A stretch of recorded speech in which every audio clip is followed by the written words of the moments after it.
Thank you for coming. My name is Emily. I am a public health intern here at the Maxwell and Eleanor Patient and Family Learning Center.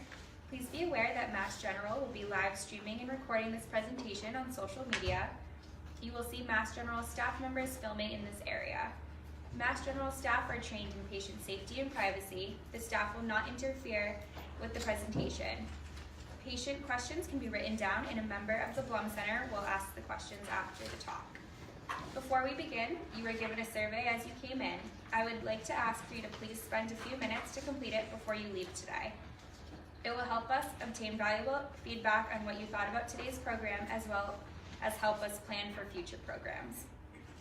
This program is a collaboration between the Blum Patient and Family Learning Center and the MGH Council on Disabilities Awareness. Today, we have Karen Turner, who is the Patient Navigator for Autism and Developmental Disorders here at MGH. She's here to talk about sensory processing, sensory strategies for wellness, and the sensory patterns of different conditions, including autism and mental illnesses. Please join me in welcoming Karen Turner.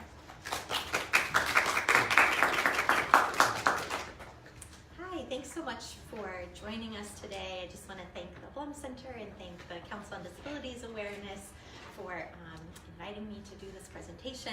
This is really one of my most favorite things to talk about. I've been working here at MGH for about 10 years now, primarily at first as an occupational therapist, and then most recently in this unique role called a patient navigator for people with autism and developmental disorders. So in that role, I help people with autism and other developmental disorders access their health care here, explore accommodations, can kind of work anywhere across the hospital. It's been a really wonderful role I've had the chance to do for the last 3 years. Just recently was able to go full-time in that role due to philanthropic support from the Ruderman Family Foundation. So I'm really excited though to share about this topic. When I first learned about what I'm calling a sensory approach was when I was in school as an occupational therapist. And I was involved in some research looking at what we call the sensory processing patterns of mothers with children with sensory processing disorder. And what I learned that was just so powerful was the great impact that our own sensory systems have on our daily life roles. And so for these mothers of these children, you know, when their sensory processing as far as how they experience the world was aligned with how their children's, you know, needs were aligned, they were able to feel like they were very effective parents and coped well. However, when those preferences were misaligned, so when the moms needed quiet, for example, and really craved that, and their children were kind of running around seeking a whole lot of stimulation, as you know, children often do, that kind of misalignment sometimes led to moms feeling like they weren't a good mom, and challenges of coping. And so that to me was just so powerful, and it kind of sparked my interest in learning more. During my time as an occupational therapist, I worked for about 6 years on our inpatient psychiatric unit here, and I continued to kind of put into practice what we call kind of teaching people about their sensory systems, and that's what I hope to share today.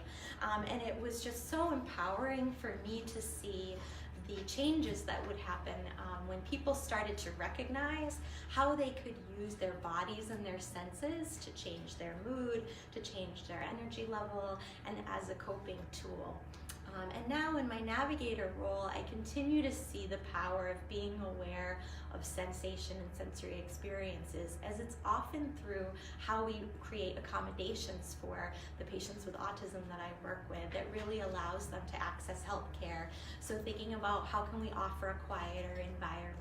How can we allow people to stay in their own clothes because they don't tolerate the texture of the hospital clothing here? How do we allow people to be able to get up and take walks when they need movement? You know, those are all examples of that. So just to kind of give a little bit of background as far as me and the kind of ways in which I've seen this approach empower people. So today, I invite you to join me on viewing the world through what I call a sensory lens. And by the end of our time together, I hope that you've gained some new insights about yourself, about others in your life, and about ways you can use this approach to help with your own kind of daily wellness, thinking about, coping and feeling at our most optimum.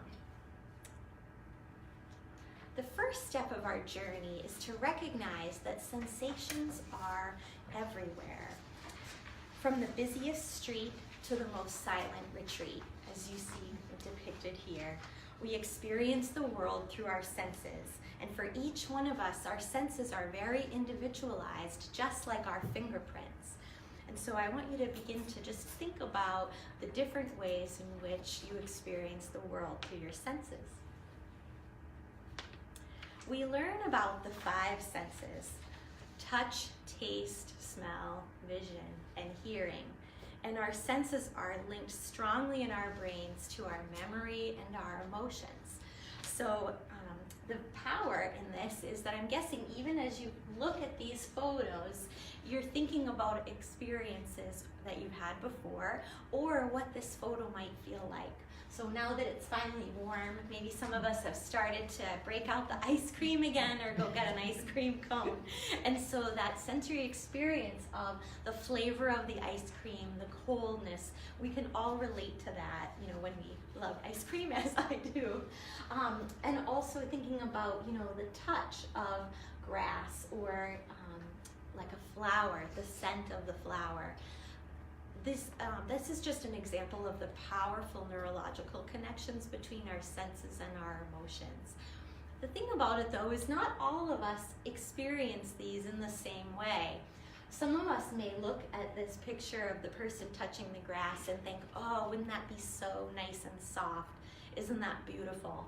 And some of us might think, oh gosh, I would never, it looks so scratchy to me. That would feel too irritating on my hand. I'd feel like I still had the grass on my hand after the fact. So that's just a great example of how each of our senses, and each of our sensory systems, I should say, are very individualized. And I'm going to guide you through today kind of learning about your own sensory system.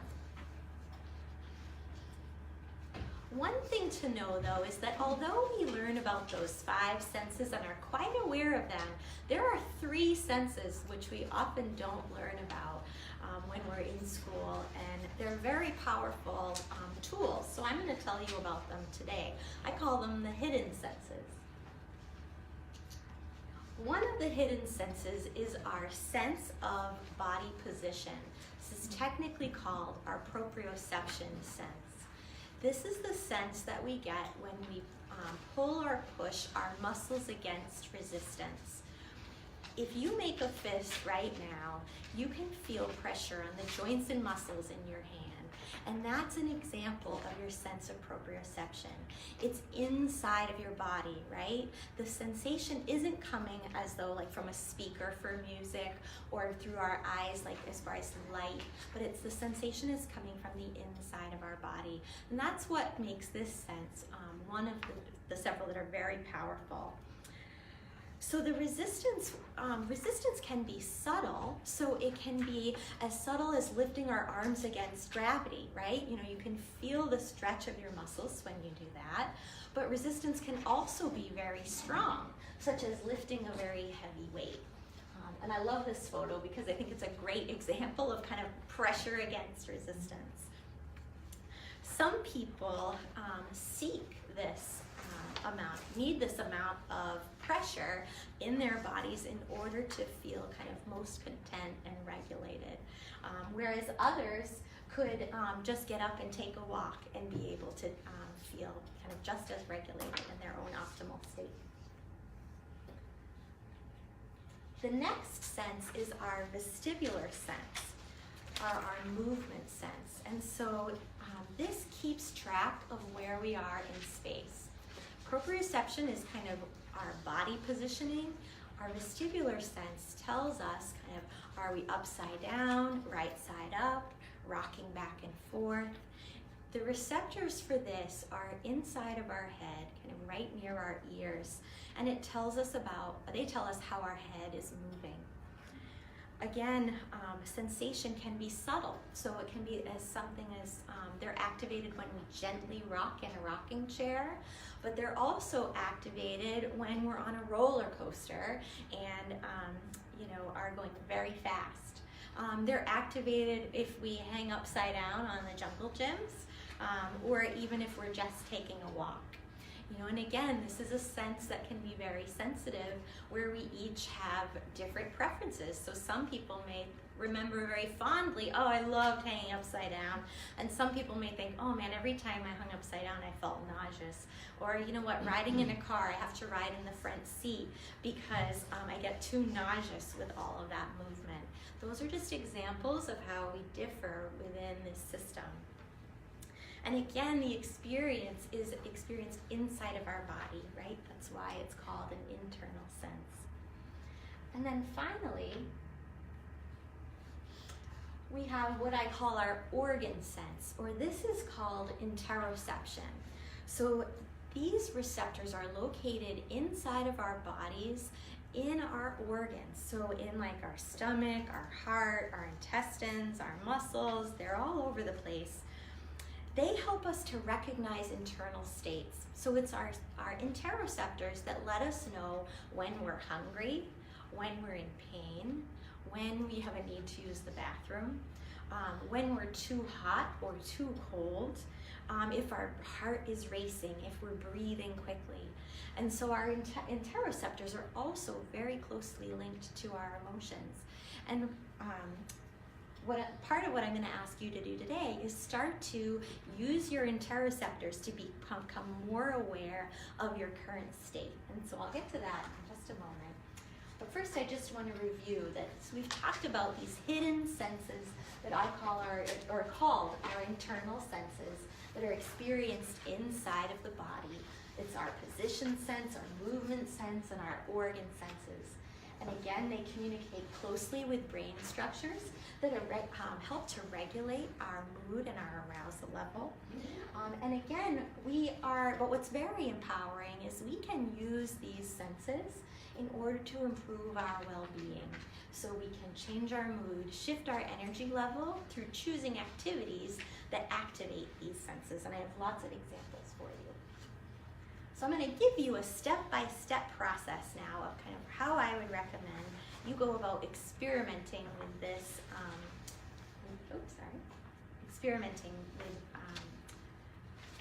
with this approach.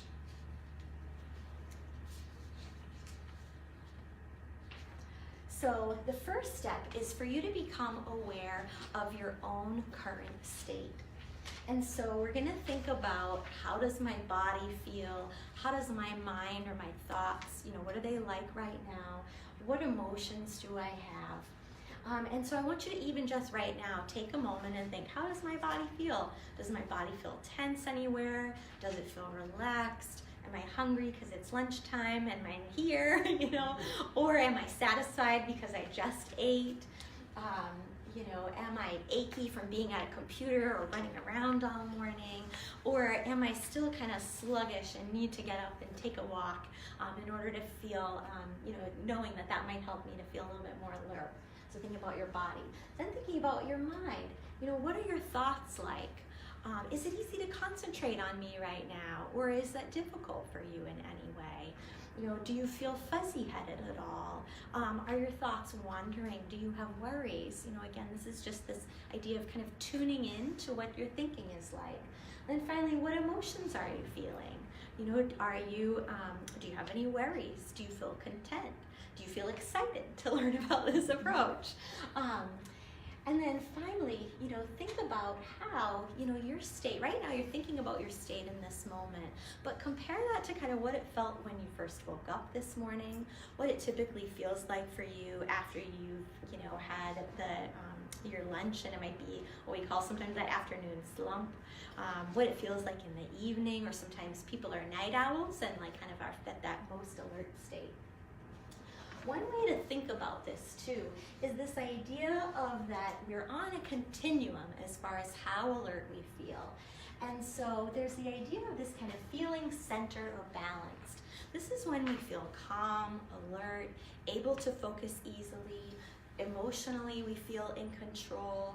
Physically, we feel content, The high alert state is this idea of kind of when there's too much inside of our body, our thoughts and emotions. So this is when you're really restless or fidgety. Maybe you need to tap your foot in order to be able to concentrate. Maybe your thoughts are racing, or your thoughts are just kind of wandering too quickly.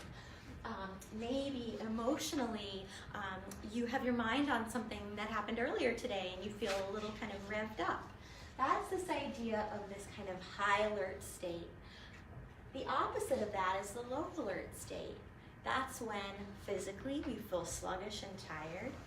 Our thoughts are slowed. Our emotions might just feel kind of numb or dulled. And so thinking about kind of this continuum is this first step of being aware, because we have to know where we're at in order then to think about where we want to go. The next step is to notice how your state changes with sensations. So when you stretch, do your muscles feel looser? And then maybe you feel a little bit differently as far as how alert you are. Do you ever notice if you can concentrate easier when chewing gum? So if you chew gum, or chew on ice, or a pen cap, or take a deep breath, does that kind of shift how you can concentrate? Do your emotions change after you take a deep breath? I love talking about taking a deep breath, because you know how I showed the guy lifting the heavy weight? So just like, the weightlifter getting all that pressure into his joints and muscles, when we take a deep breath, we have all these little muscles that are between all of our ribs, right? And when we take a deep breath, we activate all of those, and that's part of what helps us to then feel more regulated when that happens. So just kind of knowing that it's the sensation of experiencing it that's part of what helps us to feel better. And then also, do you feel more awake after eating spicy foods? So again, this is just this idea of becoming a little bit more aware of your response to different sensations. I'm somebody who needs to take a shower in the morning every morning, or else I feel kind of sluggish for the whole rest of the day. Other people need to take their shower in the evening in order to get ready for bed and feel calm and soothed. So just thinking about your own patterns in your own daily life. The next step is learning what sensations are your best fit.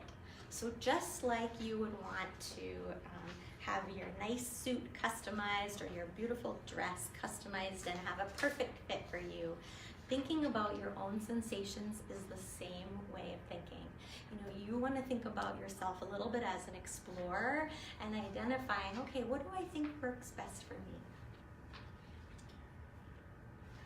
One way to do that, or to be more aware of that, is to think about and recognize that our experience of sensation is very individualized.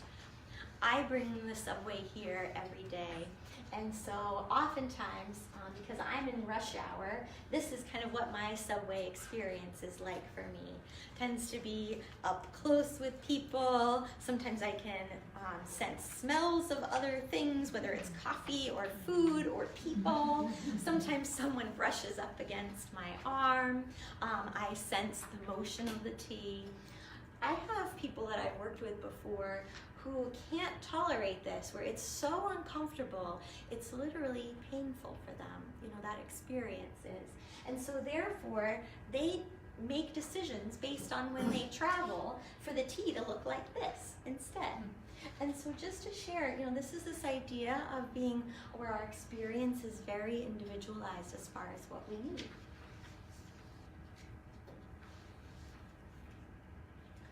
I use these two pictures too, just as a way of, again, reflecting on how our responses are different to them. Some people may look at this picture of the dirty hand and think, oh man, it's time for gardening, it's spring, I can't wait to get my hands in the dirt and plant my flowers or my vegetable garden. Some people look at this picture and think, oh, I couldn't tolerate that grainy texture, I can't wait to be able to kind of wash that off. Even looking at this kind of makes me think that way. Same thing with this feather. So the feather might, for some people, might look like, oh, wouldn't that be so nice, kind of gently, like a nice big feather boa wrapped around my neck. Whereas other people would be like, oh, that's itchy, I don't want to even touch it. So again, just this is this idea of it being very individualized process and recognizing for yourself what feels good. But also thinking about how the other people in your lives that are important, how they would respond to these kinds of situations. And I'll speak to that as far as then how that can impact kind of relationships. All right. There's an occupational therapist, her name is Winnie Dunn, and she has done an extraordinary amount of research in thinking about how to categorize people's what we call sensory preferences. So what I've been talking about as I talk about it being so individualized is something called a sensory preference, as far as I prefer the dirty hand versus the clean hand kind of thing. And so she identified 4 distinct categories that I'm going to talk about that are bystander, seeker, avoider, and sensor. The first 2 that I'm going to talk about are bystander and seeker. People who are in these categories are under-responsive to sensation, meaning that they need more sensation in order to feel balance. Does that make sense? So they benefit more from that level of they benefit from more stimulation. The differences between them have to do with how they go about getting that sensation that they need. People who are seekers, like this woman, will actively add sensory experiences to their daily lives. So she's spraying perfume directly into her face. You know, I think this is a perfect example of somebody who's a seeker, somebody who is actively going out and adding sensory experiences to their lives. Seekers love sensation and they seek to create more of it whenever they can. People who are seekers tend to come up with new ideas because they're focused on finding new and interesting sensations. The downside is that they can get bored easily because they need kind of lots of constant change. And seeking can sometimes irritate other people around them. So it might be, these are people who might make noises with their mouth, like popping gum or whistling, or they tap their foot, or they kind of need all kind of this extra stimulation in order to feel at that state. Bystanders, on the other hand, tend to be more passive. They tend to need intense sensory stimulation to notice what's going on. So in this picture, this man has an extraordinarily messy desk as far as there's piles of things. How I know he's a bystander is that this isn't bothering him. He's still getting work done. So people who are bystanders, they don't necessarily seek out ways to actively get that sensation that they need. They aren't necessarily bothered by sensation either. So they need sensory stimulation to notice what's going on. So these are people who sometimes tend to be a little bit more clumsy, so might have bruises where you don't know where they came from, tend to bump into door frames or chairs. You know, that's this kind of lacking more of an awareness and needing more stimulation in order to feel most optimal and notice the stimulation in their environment. They might miss information that's around them. Situations don't bother them. That's kind of the bonus. They're able to pay attention to projects as they can tune out all the other stimulation in the room. And for people that work in a very busy environment like a hospital, you can think about from your own experience, if you are kind of writing a note at a nurse's station or wherever you work, if it's in a busy setting and you're able to kind of tune in really easily and nothing else is kind of bothering you, the alarms, the people, this may be a category where you fall. However, things that can be challenging are that sometimes because they overlook information, other people can find that annoying. Like, oh, why didn't you pick up on that? This category can also sometimes be a little bit slow to pick up on jokes. So you can kind of see like that kind of pattern among those people. The two other are people who are the sensor and the avoider. Sensors and avoiders are over-responsive to sensation. That means they don't need very much sensation to feel at their optimum state, okay? They just need a little bit of sensation, and therefore can sometimes become easily overwhelmed by sensation in their environment. The person that needs to ride on the empty subway is an example of somebody who's over-responsive to stimulation. Sensors notice sensory information around them more easily than others, but they have precise ideas about what's loud enough, what's bright enough, that sort of thing. They may cut tags from clothing, they notice smells that other people don't, they tend to be more picky eaters. The very positive thing about them is that because they're very sensitive, they also detect changes in other people very easily. So they tend to be your friend or family member who's most sensitive to your changes in emotion. Whereas avoiders, also over-responsive, they seek to control the amount of stimulation that they need. Similarly to the sensor, they don't want much of it, they don't need much of it. They'll seek out time alone. They seek situations that are predictable rather than unpredictable. So this is someone who may rather kind of want to stay at home rather than go out to like a party where they don't know many people, for example. They don't mind eating the same foods regularly. They may pull the shades down in order to have dimmer lighting. So again, this is just an example of someone just like this little girl actively turning away from the food.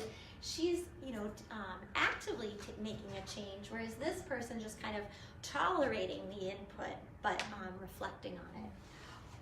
People who fall into this sensor category often have a higher level of anxiety than people in the other categories. And I know I mentioned my study with the mothers, and it was when mothers had this sensory sensitive or this sensor pattern that the most challenges happened, because they were just kind of tolerating the situations but without kind of using any coping strategies to manage it. This is a picture of my son. He turned 1 on Sunday, and I thought I would use this example because my husband and I have very different profiles that I think are complementary to being a parent to my son, but irritating sometimes to my husband and I.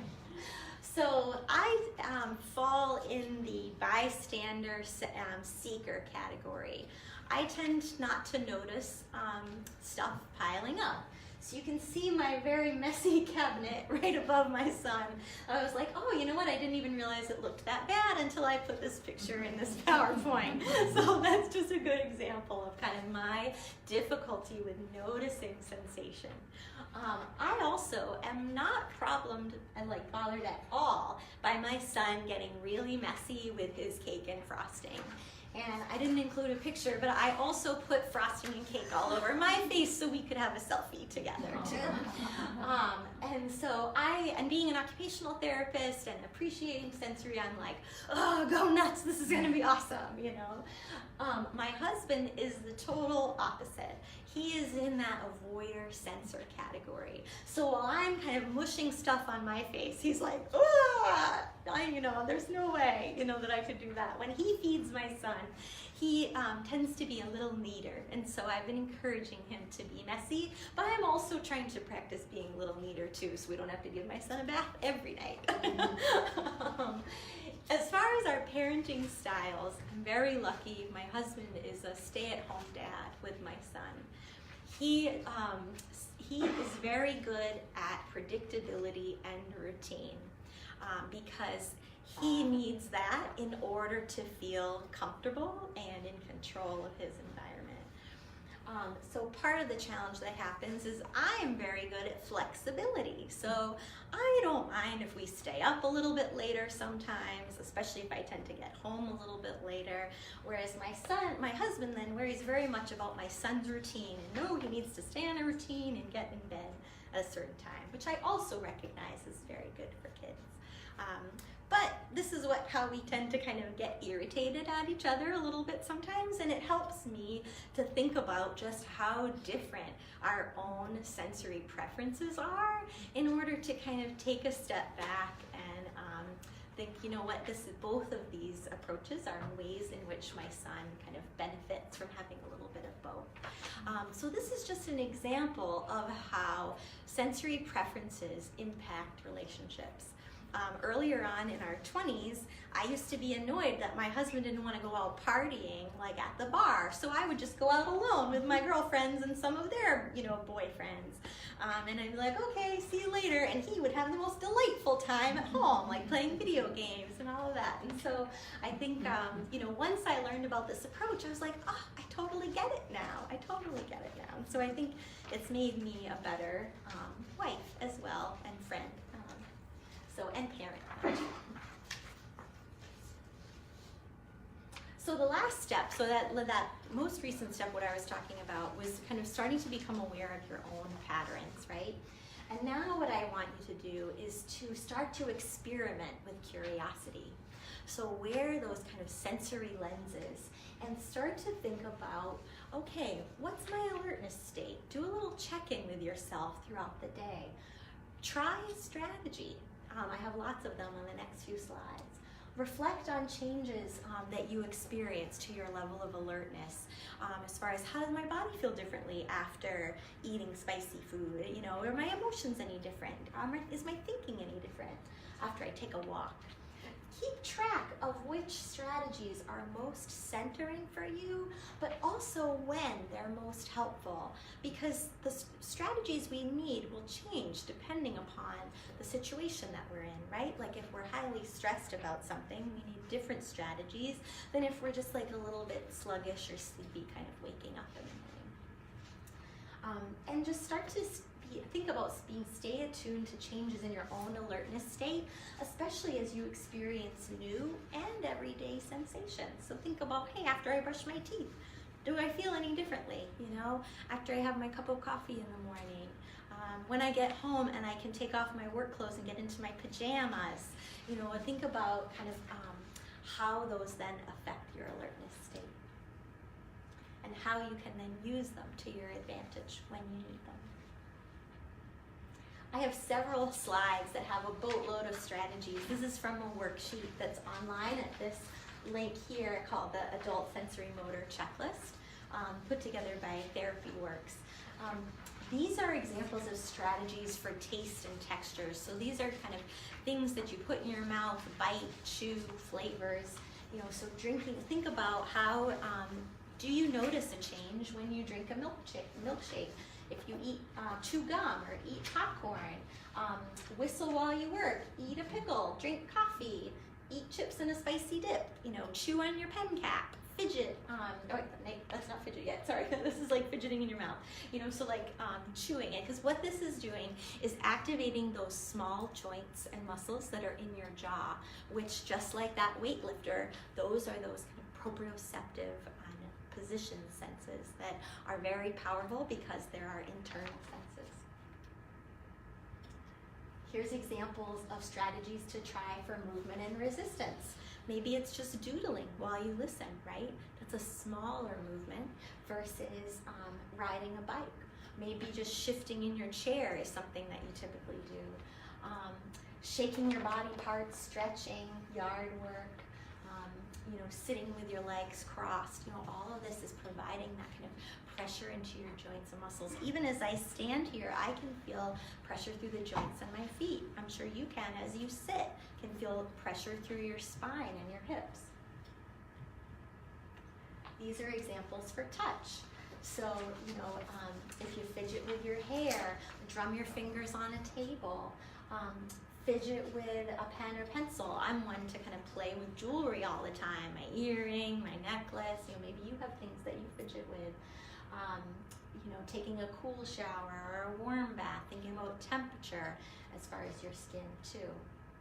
And then noticing, hey, what's the change for me?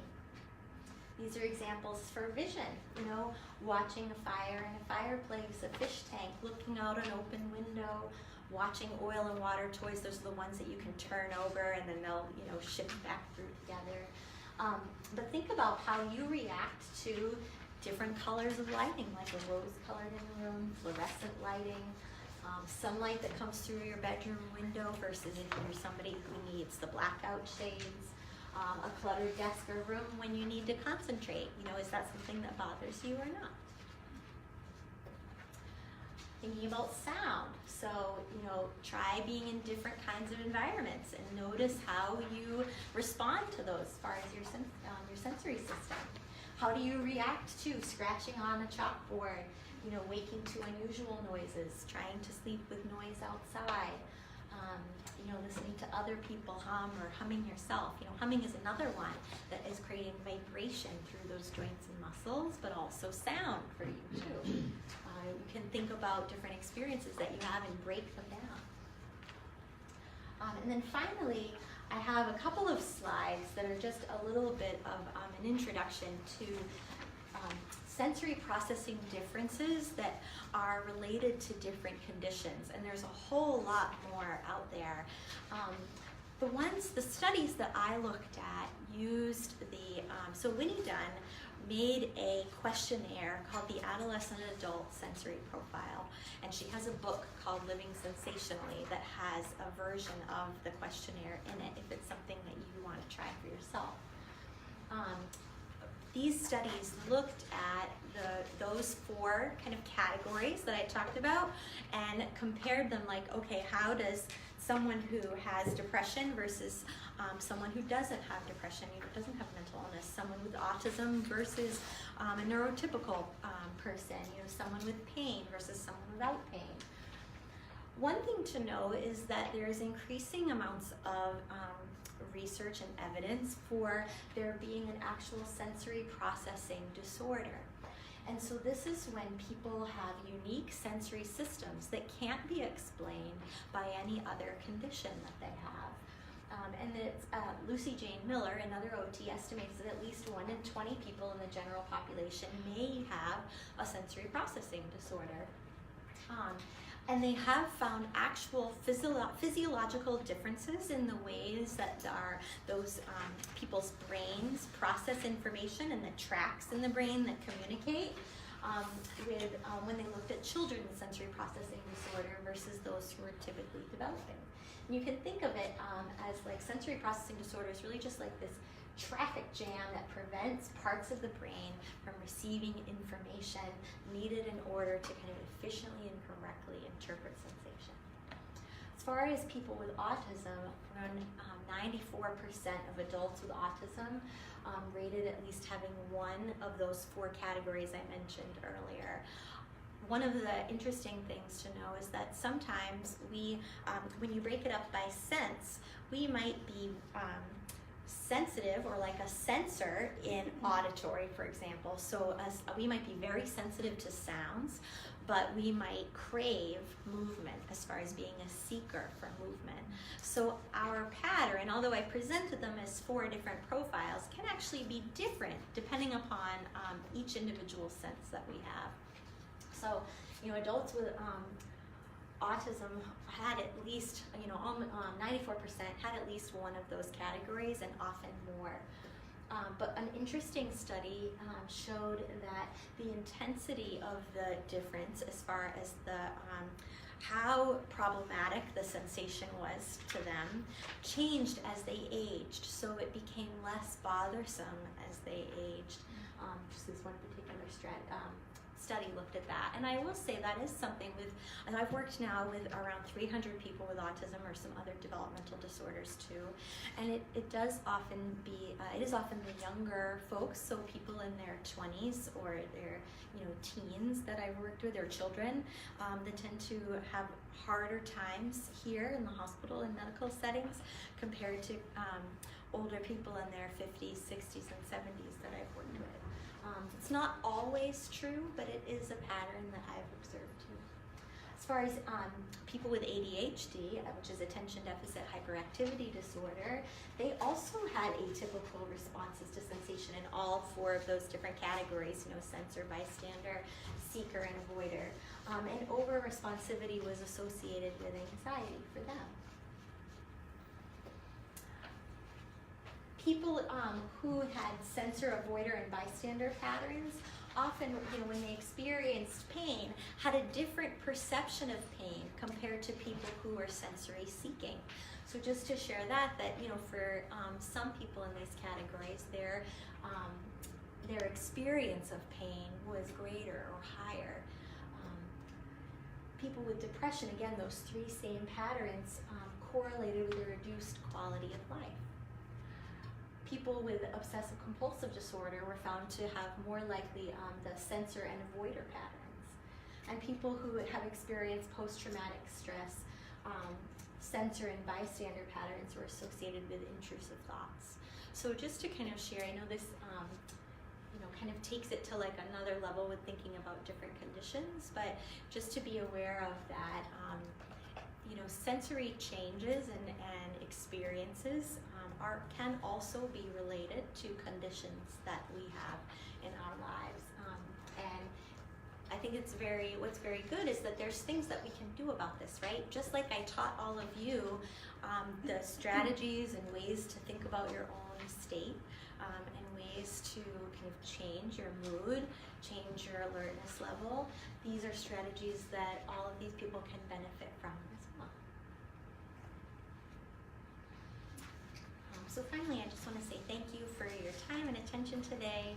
And I'm always welcome and would love questions if you have them.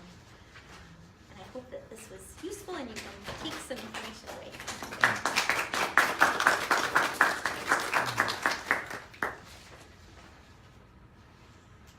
Questions? Sure. Well, you answered one of my questions about, I was thinking, is it possible to be both a sensor and a bystander? Yeah. Maybe depending on environment or mood, or maybe on alertness level.